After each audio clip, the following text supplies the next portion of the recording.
তো hello everyone, আমি তোমাদের কাছে চলে এলাম নতুন একটি রান্না নিয়ে। তো দেখো, আমি শিং মাছ নিয়ে নিয়েছি। তো শিং মাছে দেখো কত রক্ত। তো শিং মাছ খাওয়া খুবই উপকার। তো এই শিং মাছটা আমি নিয়েছি, আমি তো কাটতে পারি না, তাই আমার মাছালাই আমাকে কেটে দিয়েছে। যাই হোক, আমি এইদিকে মাছটা ভালো করে ধুয়ে নেব। তো আজকে এই রান্নাটাই তোমাদের সাথে শেয়ার করব, শিং মাছের পাতলা ঝোল কোয়াশ দিয়ে।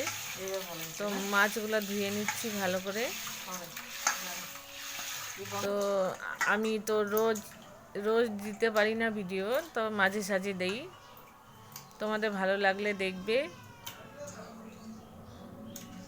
আর দেখো, এইদিকে মাছগুলো আমি ভালো করে ধুয়ে নিলাম, একটু নুন হলুদ মেখে রাখবো আমি।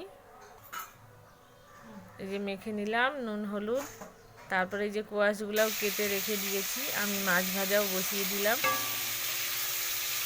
এই মাছ মানে ভাজলে কড়াইয়ের মধ্যে মানে কীভাবে যেন থাকে ভালো।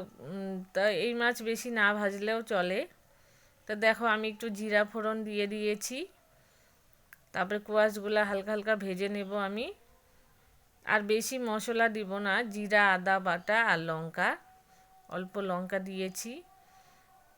কেন এই এই মাছের সাথে বেশি মশলা খেতে নেই, এটা সিম্পল খাওয়াই ভালো, এটা শরীরে উপকারের জন্য। তো দেখো, আমি নুন হলুদ দিয়ে দিয়েছি। তারপরে আমি এখন মশলাগুলোও দিয়ে দিলাম।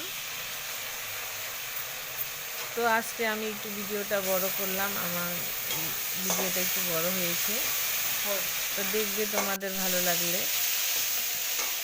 তো দেখো, এদিকে কষানো হয়ে গেছে, আমি জলটা দিয়ে দিলাম।